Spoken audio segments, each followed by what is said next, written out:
Sono 245 in più rispetto a ieri i contagiati nella nostra regione, un nuovo record di positivi, Reggino e Cosentino le aree interessate. Aumento di ricoveri in terapia intensiva a Cosenza, sono 7 adesso i pazienti che necessitano di ventilazione polmonare. Intanto si registra un altro decesso a Casali del Manco, si tratta di una donna proveniente dalla struttura per anziani di Spezzano Piccolo. Sindaco di Cassano allo Ionio Gianni Papasso chiude le scuole di Doria, una docente ha accusato un malore del risultata positiva, isolati i contatti diretti, precauzioni per gli altri alunni del plesso. Scaduto il decreto firmato Lega 5 Stelle per la sanità calabrese, ne è pronto un altro che mira a sostituire l'attuale management. Una stagione particolare, un futuro con molte ombre per il turismo calabrese, bilanci e progetti per il comparto che fa i conti con le paure e i divieti. La prima sconfitta del Cosenza divide gli osservatori, incidente di percorso o campanello d'allarme. Roberto Chiuzzi resta convinto delle potenzialità dell'organico rossoblù. Buonasera da Anna Franchino, ben ritrovati a questa nuova edizione in diretta del nostro telegiornale. Lo avete visto dai titoli, in apertura parliamo di Covid, di coronavirus, perché sono 245 in più rispetto a ieri i contagiati nella nostra regione, un nuovo record di positivi e sono Reggino e Cosentino le aree più colpite. Nuovo record di positivi oggi in Calabria, sono 245 i contagi rispetto a ieri, i tamponi effettuati sono 2.871, in totale sono 5.310 le persone risultate positive al coronavirus dall'inizio della pandemia, mentre quelle negative sono 269.471. Cosentino e Reggino sono le province più colpite, i casi confermati oggi sono così suddivisi: a Cosenza 79, 27 a Catanzaro, 118 a Reggio Calabria, a Crotone 9, a Vibo Valentia 12. Aumentano i ricoveri ospedalieri, 161 in reparto, mentre 13 sono in terapia intensiva. E dicevamo un nuovo decesso a Casali del Manco e nuovi ricoveri in terapia intensiva a Cosenza. La situazione continua a peggiorare su tutto il territorio calabrese. La provincia di Cosenza e quella di Reggio, come abbiamo visto anche nel primo servizio, sono le aree maggiormente colpite, ma crescono anche i contagi nel Catanzarese e nel Vibonese. C'è un altro decesso avvenuto nelle ultime ore a causa del Covid-19 a Casali del Manco. Si tratta di una donna, è scritto sulla pagina Facebook del comune, che risiedeva nella struttura per anziani L'Incontro, ma che per l'aggravarsi delle condizioni era stata trasferita in ospedale. Dalla zona rossa provengono altri 10 soggetti ricoverati nell'ospedale di Annunziata di Cosenza. Nel reparto di terapia intensiva il numero dei ricoveri nelle ultime ore è salito a 7 e tra i pazienti ce n'è uno giovane che presenta una situazione polmonare delicata, segno che, come ha sostenuto ai nostri microfoni il primario del reparto Pino Pasqua, l'età media delle persone contagiate e bisognose di cura nella cosiddetta seconda ondata è scesa sensibilmente. Sono 14 nuovi casi a San Pietro in Guarano, dove il numero complessivo delle persone contagiate sale a 42 e l'incremento maggiore nell'area presilana divisa tra zone rosse e arancioni.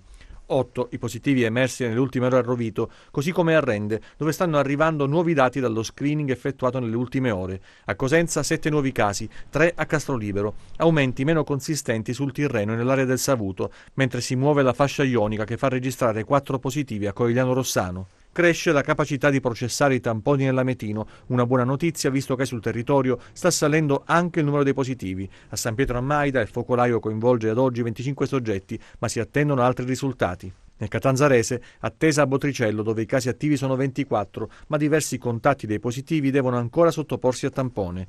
Cimiteri chiusi e Soveria Simeri, dove sono stati segnalati 9 casi negli ultimi giorni. Sono i fioristi, sotto stretto controllo dei dipendenti comunali, a deporre i fiori sulle tombe dei defunti. Nel Vibonese 17 casi in più. La squadra del capoluogo ha dovuto rimandare la partita con il Catania per la scoperta di altri 5 positivi. In tutto sono 11 soggetti contagiati dal virus. Situazione incandescente anche nel Reggino. A Villa San Giovanni si attende l'esito di tamponi che potrebbero aumentare il numero di positivi, attualmente fermo a 21. Giffone e Torianova, rispettivamente zona rossa e arancione, sfiorano i 50 casi.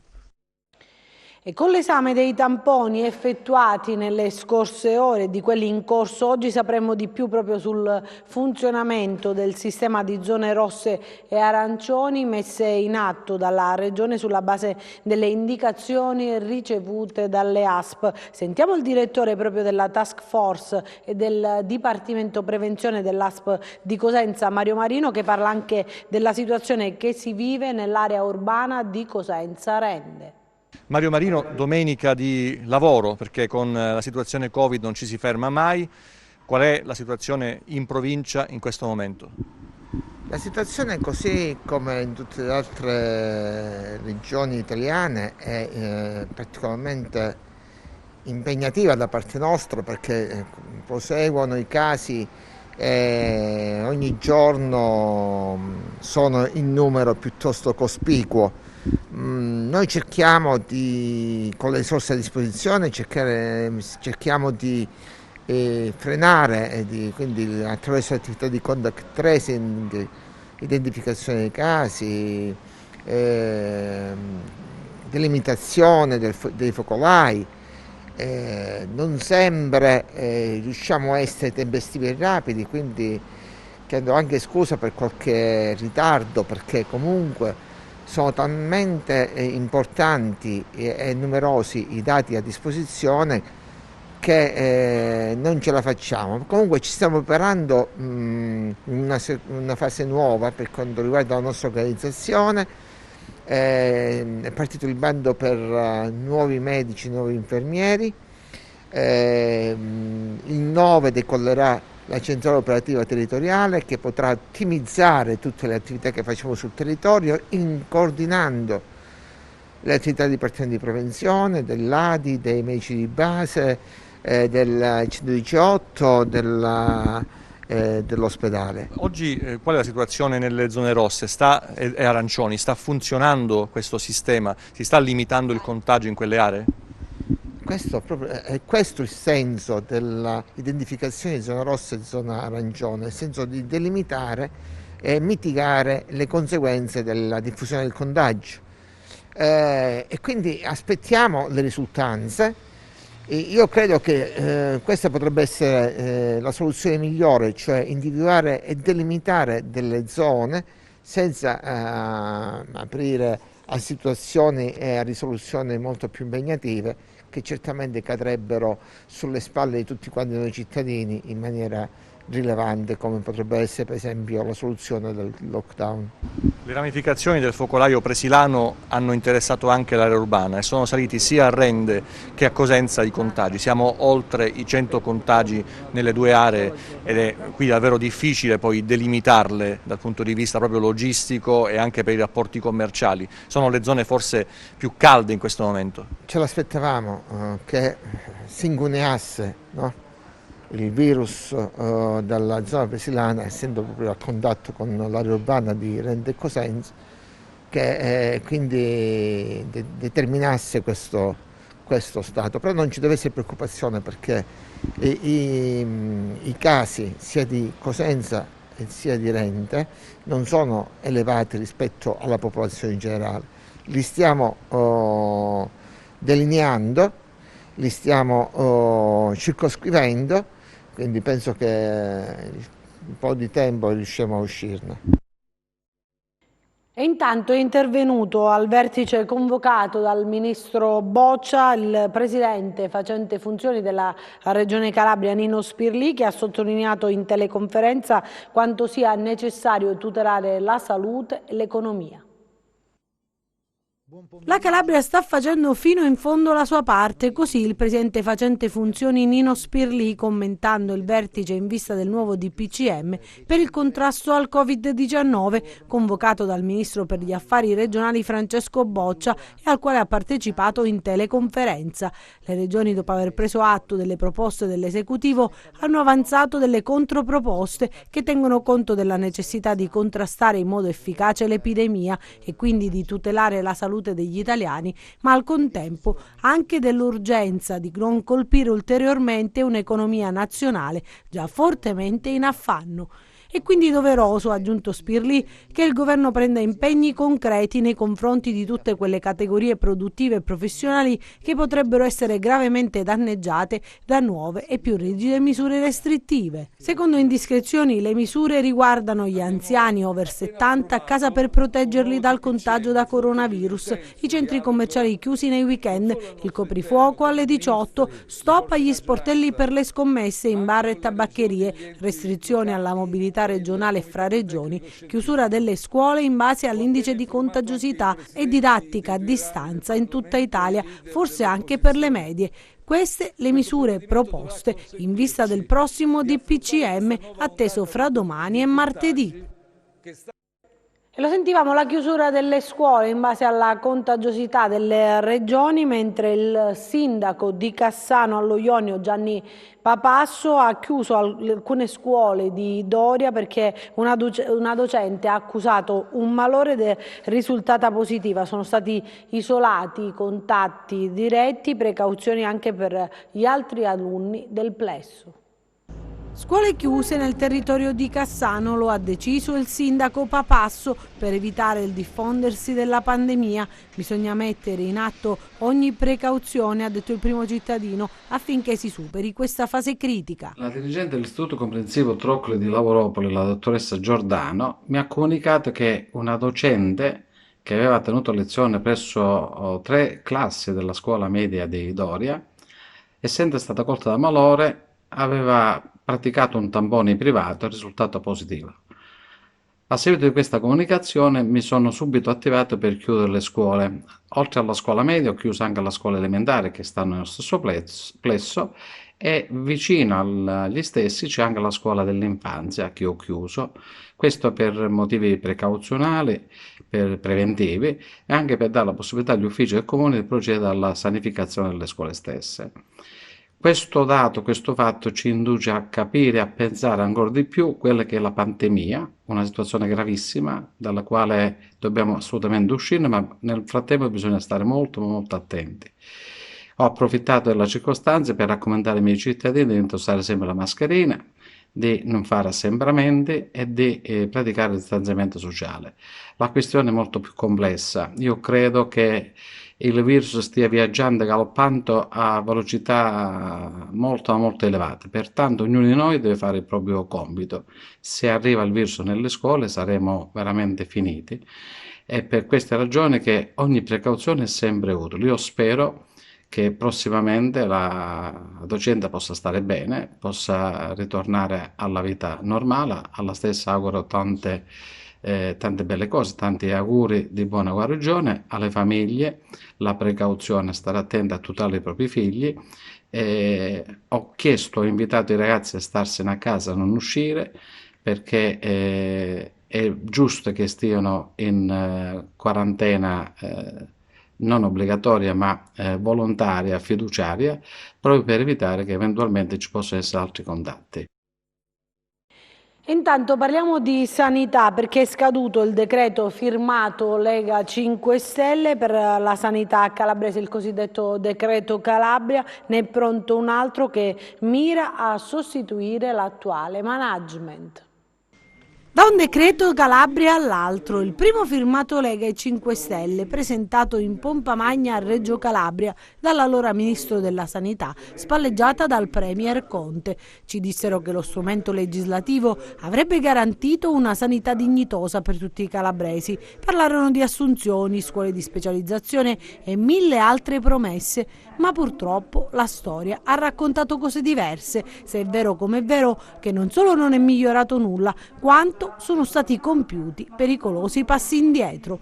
Al decreto seguì la nomina del nuovo commissario Cotticelli, il luogo di scura, come dire, dal PD all'accoppiata Lega 5 Stelle. Ebbene, anche la gestione dell'ex generale dei Carabinieri ha lasciato a bocca asciutta i calabresi. La sanità ha conosciuto mesi duri, nel corso dei quali sono stati operati solo ed unicamente tagli che hanno finito per depauperare le strutture sanitarie.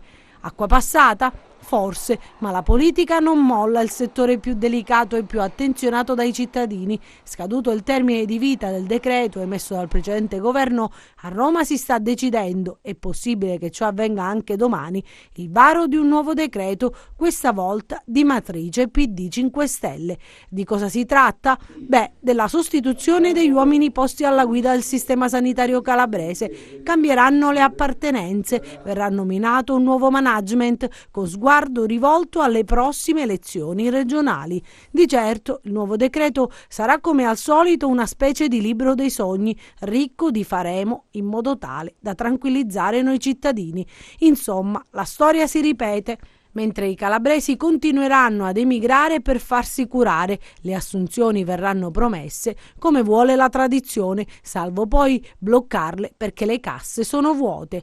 Ma questi sono dettagli, piccoli dettagli. Passiamo adesso dalla sanità al turismo, perché è stata una stagione particolare, c'è un futuro ricco di molte ombre per il turismo calabrese, ci sono bilanci e progetti per il comparto che fa i conti anche con le paure e i divieti. Coronavirus e turismo, dopo la parentesi estiva caratterizzata da un virus dormiente, con l'arrivo dell'autunno e l'impennata dei contagi, purtroppo la situazione in uno dei settori trainanti della nostra economia è molto preoccupante, come ci conferma ai nostri microfoni il presidente della sezione turismo di Unindustria Calabria. La nuova impennata di contagi nel paese ed in Calabria causerà inevitabilmente purtroppo una nuova chiusura che sarà devastante per il sistema economico, ma anche per la nostra vita sociale di ogni giorno. La stagione che si è conclusa è già stata un mezzo disastro e se pensiamo che il solo mese di agosto possa in qualche modo compensare un intero anno, cioè i ricavi e gli incassi e il fatturato di un intero anno, purtroppo siamo sulla strada sbagliata. Il settore della ristorazione, il mondo della ristorazione che è già stato messo in ginocchio dalla parziale chiusura attuale, ma anche e soprattutto dall'impossibilità di poter ospitare eventi e banchetti, purtroppo vedrà molte aziende che già sono state sofferenti nella scorsa stagione, che difficilmente riusciranno a riaprire. Quando si parla di impresa occorre specificarlo per i non addetti. La crisi non riguarda solo l'imprenditore in se stesso e la sua famiglia, ma la crisi riguarda tutto l'asset imprenditoriale dell'impresa. Purtroppo la chiusura, come ho detto, è inevitabile, però questo causerà, se non si interviene in tempo debito, per carità, non sono un negazionista, la chiusura è necessaria, la chiusura va fatta, ma va fatta anche senza questo stillicidio giornaliero, mattina, mezzogiorno, sera, basta accendere TV, stampa e tutto ciò che è l'informazione che martella sul discorso si chiude o non si chiude. Se si deve chiudere, che si chiuda subito e soprattutto che il governo, le regioni diano quegli aiuti che sono stati promessi e che devono arrivare alle imprese nel più breve tempo possibile, prima che tutto il sistema imprenditoriale possa implodere. E a proposito di turismo, è un periodo anomalo che influisce non poco proprio sui flussi turistici. La tregua data dalla pandemia in estate ha favorito anche una lieve ripresa del turismo calabrese sia al mare che in montagna. Vediamo però com'è andata a Camigliatello Silano. I dati della stagione estiva, nonostante il Covid, per quanto riguarda la Sila sono più che confortanti. Il virus galoppa, ma resta l'ottimismo da parte degli operatori turistici. Devo dire che subito alla prima fase di lockdown, da fine giugno fino alla fine di settembre, abbiamo lavorato benissimo. La Sila ha risposto bene a tutte quelle che erano le richieste di ospiti anche di regioni che normalmente non frequentavano la Sila. Devo dire che tutti sono tornati via con grande soddisfazione e meraviglia. L'autunno è invece una fase un po' più problematica. Questa incertezza ha ridotto tantissimo le presenze, anche la scelta molto saggia di sospendere le sagre ovviamente ha penalizzato le presenze, quindi ottobre un scarso novembre quasi totalmente vuoto. Quello a cui teniamo è che tutto possa risolvere a breve, perché abbiamo tante richieste per il Natale e per il Capodanno, quindi forse affrontare oggi questa situazione di sacrificio potrebbe fruttarci la possibilità di avere un ottimo periodo per le vacanze natalizie e per l'Epifania. Se non dovesse essere così, siamo pronti comunque ad affrontare questa fase di sacrificio per poter ripartire alla grande nella primavera, che è un'altra di quelle stagioni in cui la Sila offre il meglio di se stessa. Grazie e buona domenica a tutti. E ora una bella iniziativa per sensibilizzare alla lettura nata da un'associazione di Fagnano. Vediamo. Oh, Paolo, aspetta, con un momento. Sì, ma mo, Marcia con un momento. No, fuori ci sono due. Vieni, ti devi vedere. Il momento è delicato. Ecco cosa ha ideato a Fagnano Castello l'associazione culturale Leggiamoci Su, presieduta da Maria Francesca Magno, che ha pensato ad una bella iniziativa per sensibilizzare, visto il periodo particolare, giovani e meno giovani alla lettura. Una sorta di sitcom per tenere incollati i lettori sulla pagina social e per promuovere la lettura. Una trovata che sta ricevendo molti consensi e molti like. La cosa che ci gratifica di più, fanno sapere dall'associazione, è che in tanti richiedono i libri oggetto delle sitcom. Insomma, una buona lettura è importante, specie in questo periodo di mini lockdown, promuovendo l'interesse per l'informazione letteraria e incentivando il ricorso ad uno strumento prezioso e insostituibile qual è il libro cartaceo. Insomma, come la fa senza vata? Oh, Marcia! Oh, cavolo! Parliamo adesso di calcio, in particolare di calcio di Serie A, perché c'è ancora un KO per i pitagorici che allo Scida contro l'Atalanta. Nella gara giocata ieri perdono per 1-2. Martedì è prevista la ripresa degli allenamenti, ma intanto sentiamo nel dopogara mister Stroppa. La valuto positivamente, ma c'è di contro il fatto che non portiamo a casa punti. E questo è il rammarico più grande. Il primo tempo abbiamo tenuto molto meglio il campo, ma non siamo stati bravi nel palleggio in qualche situazione. Quando volevamo giocare da dietro in costruzione, qualche volta abbiamo perso la palla, quando invece al contrario andavamo sugli attaccanti la riperdavamo, quindi c'era purtroppo l'incapacità nel gestire i tempi di gioco e il palleggio. Secondo tempo, di fronte, poi visti anche i cambi, di fronte avevamo una signor squadra che tecnicamente, tatticamente, fisicamente è di un altro livello, ci ha costretto un po' nella nostra metà campo e in qualche ripartenza siamo stati anche bravi, peccato per l'occasione di Messias dove sicuramente potevamo fare di più. Andiamo invece in Serie B, dove c'è la prima sconfitta per i lupi di Occhiuzzi, che divide anche gli osservatori, un incidente di percorso o un campanello d'allarme. Il mister resta convinto delle potenzialità dell'organico a sua disposizione. Il Cosenza rimanda l'appuntamento con la vittoria in campionato dopo il passaggio del turno in Coppa Italia. I lupi, dopo 5 pareggi consecutivi, incappano in uno stop al Bentegodi contro il Chievo Verona. Eppure la squadra di Occhiuzzi ha giocato alla pari con gli avversari, sfiorando il vantaggio in più occasioni, ma prima del riposo sono i padroni di casa a sbloccare il risultato sul calcio di rigore con Leverbe, che spiazza Falcone e porta in avanti i veronesi. Poi nella ripresa, nonostante la reazione degli ospiti, ancora a pochi minuti dal termine della sfida è l'ex Garritano ad andare in rete e spegnere definitivamente le speranze di acciuffare il pari per i silani, che sabato prossimo ospiteranno il Brescia. Il Cosenza ha fatto una grande prestazione. C'è rammarico perché hai preso gol con due episodi, quindi c'è rammarico, andremo ad analizzare gli episodi e quindi cercheremo di migliorare sotto questo punto di vista. Sono orgoglioso del mio organico e lo dico per l'ennesima volta, devo lavorare un po' su quel percorso di crescita. La squadra sta crescendo, ci sono degli episodi che vanno lavorati con astuzia, vanno sfruttate alcune situazioni anche con un po' di mestiere e quindi dovrò analizzare questi episodi. Nella gara invece disputata oggi, sempre in Serie B, passa la SPAL allo stadio Oreste Granillo grazie al gol realizzato da Castro alla mezz'ora del primo tempo. La squadra di Toscano prova a reagire anche nella ripresa nonostante l'uomo in meno, anche l'occasione di pareggiare i conti con il tiro dagli 11 metri concesso dal direttore di gara per una trattenuta in area ai danni di Denis. Il tank però dal dischetto si lascia ipnotizzare da Beriscia e sbaglia, quindi finisce 1-0 la gara fra Reggina e SPAL. Adesso vediamo le previsioni del tempo.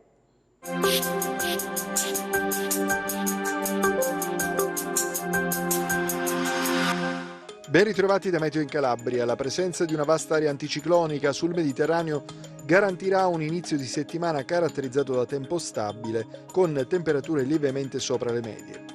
Domani cielo generalmente poco nuvoloso ovunque, possibili addensamenti più consistenti sulle pedemontane tirreniche, temperature leggermente sopra le medie. Passiamo a mari e venti, domani mari generalmente calmi o al più poco mossi con ventilazione debole dai quadranti settentrionali. Per essere sempre aggiornati sull'evoluzione delle condizioni meteo vi rimando oltre al nostro sito www.meteoincalabria.com anche alla nostra pagina Facebook Meteo in Calabria. E anche per noi è tutto, io mi fermo qui, grazie per averci seguito e buon proseguimento con i nostri programmi, arrivederci.